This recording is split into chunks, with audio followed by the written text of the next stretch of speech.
are you all doing, divine feminine queens? I am back with another video. Today we will be discussing surviving the jealous narcissistic mother. This is going to be a part 1 video. I will be making more videos on this topic because this is something I've personally experienced in my life and still am till this day. However, this is my first time really speaking up on this because this is a thing. And this is also something that a lot of women that have grown up with a narcissistic, and she could be also covert narcissist. Covert narcissist is someone that wasn't necessarily narcissist their whole life, but they became one because they were around one, and it kind of like rubbed off on them because they enabled the narcissist. They never walked away from the situation, and hence they became it. I don't know if that makes sense. However, I know that there's a lot of women that have also experienced jealousy from their mother, competition, and just so many things. Like there's so many layers to this, and women that have experienced this know exactly what I'm talking about. This can affect your relationship with women.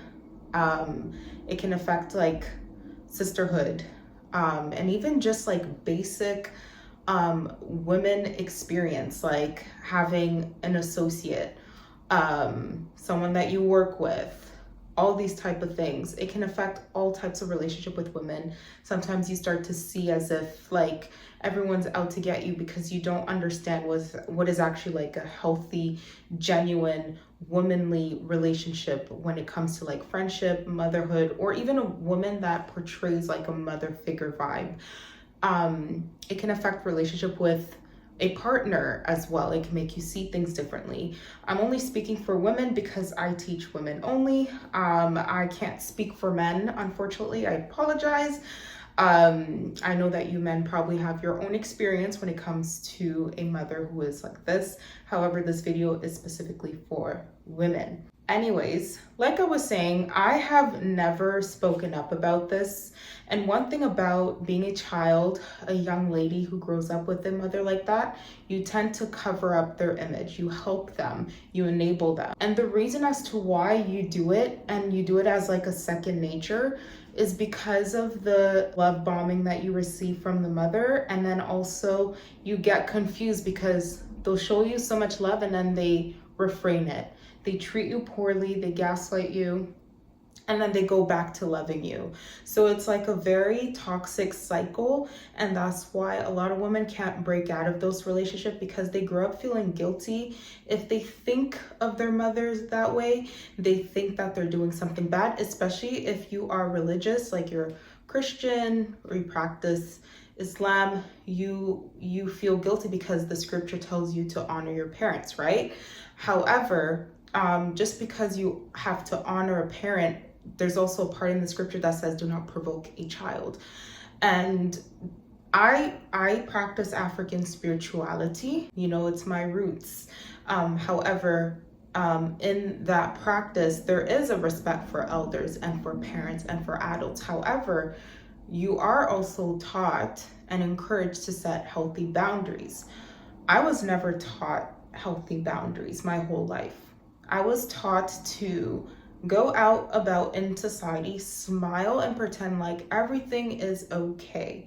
So I did this for both of my parents growing up. You know, for my mother and my father, I would protect their image because I felt like if they looked bad, then I would look bad. And then I didn't speak up because I would look like a liar, because I would praise them and honor them publicly and love them publicly. And I also did behind closed doors, but there was also a lot of built up resentment because of all the things I experienced within the household, the things I endured, and a lot of things that I kept to myself, that if I did speak up, people would think that I'm crazy. People would literally be like, but like you posted a picture of you and your mom, and it's like, yeah, because I was groomed to just, you know, pretend like nothing's happening at home. And this also is how, like, even with my siblings, they did the same thing too. So we all did it. We all just protected our image. We didn't speak up about it, but we would converse within each other like, oh,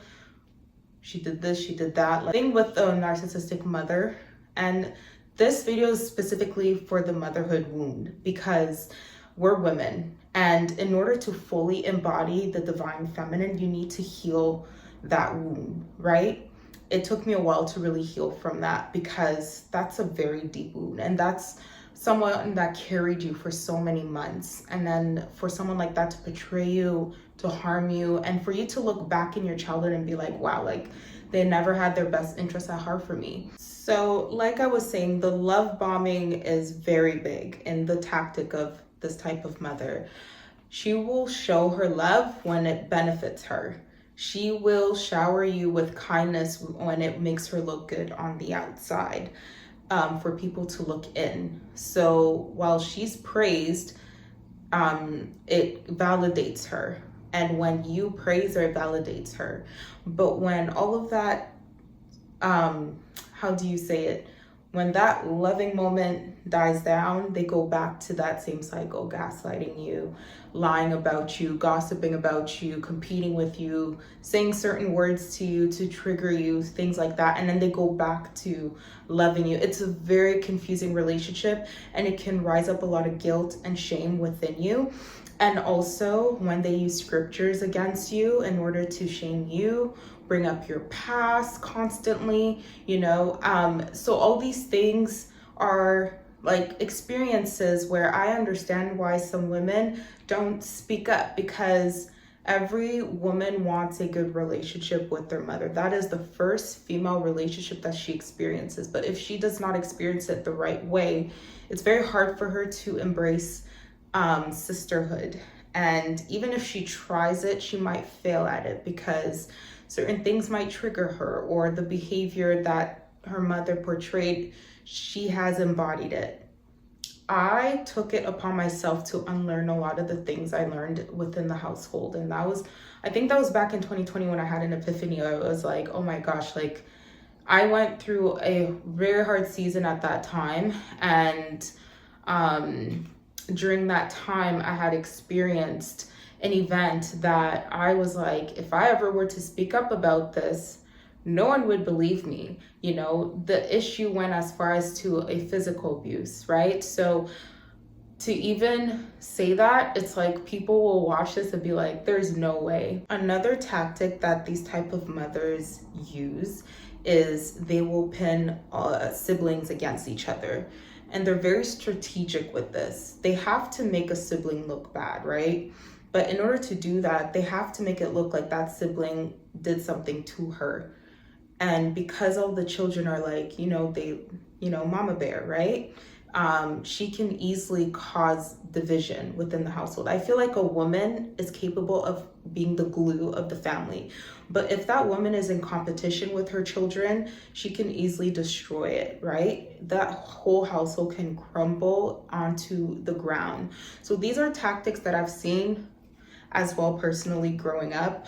And till this day, I see its big effect, Another tactic of these type of mothers is they will constantly like put you down, but it will be in different ways. Like some might joke, right? They'll say little jokes about your weight, your appearance, your choice of spirituality. Or sometimes they'll directly be like, say things to you that are inappropriate, that are out of the blue, just words that she knows would trigger you because they know you very well, right? So those are also little tactics. So I've seen on social media where women show videos of like an actual moment where she is being told something by like a mother and she snaps. She has like a breakdown. I think they call it crash out. So she's having a crash out. So to everyone around, they're like, oh my gosh, she's crazy. Like what? Why is she crashing out? But that's the tactic of those type of mothers. What they do is when no one's watching, they'll say things. They poke the bear. And this can go on for days, weeks, months.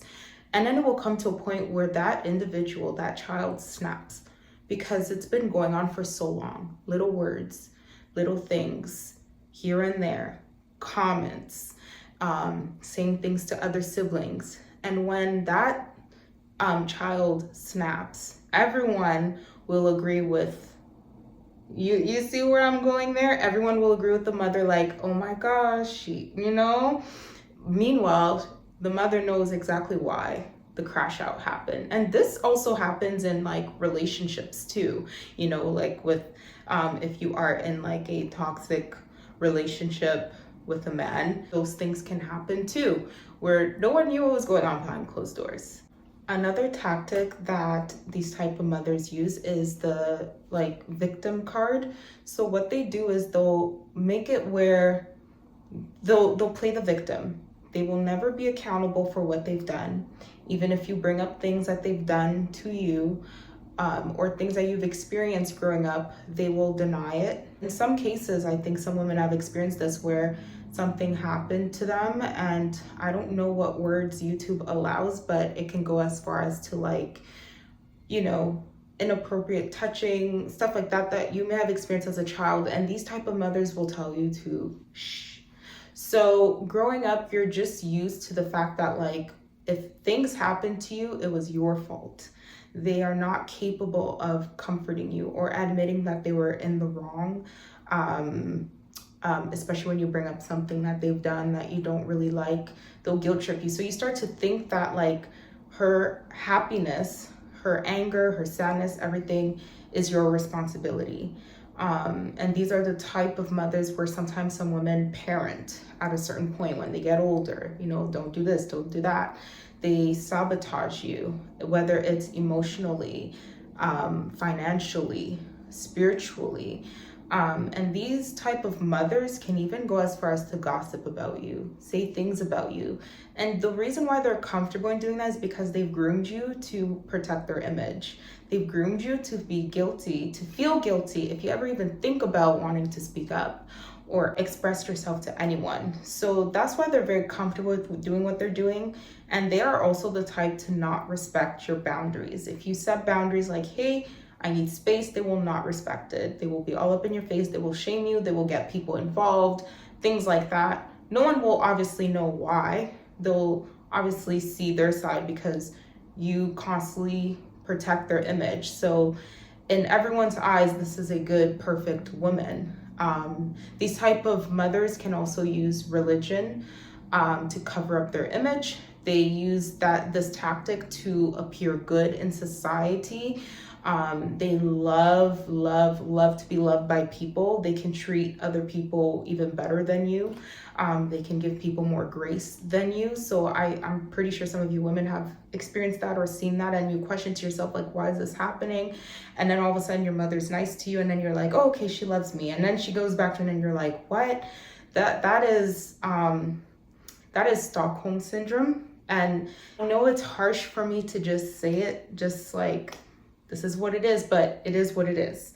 I had to do my own research to come out of that toxic cycle, and in order to heal my bloodline, in order to stop that cycle, I told myself it ends with me. I will never raise a woman in the future. When I'll have a daughter in the future, I will never treat her the way that I was treated. And just because I endured certain things, that doesn't mean she has to suffer like I did.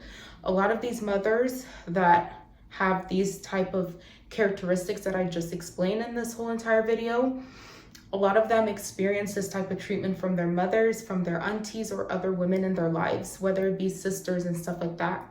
And sometimes in their mindset, they think, if I suffered, she has to suffer too. That's just how the cycle goes.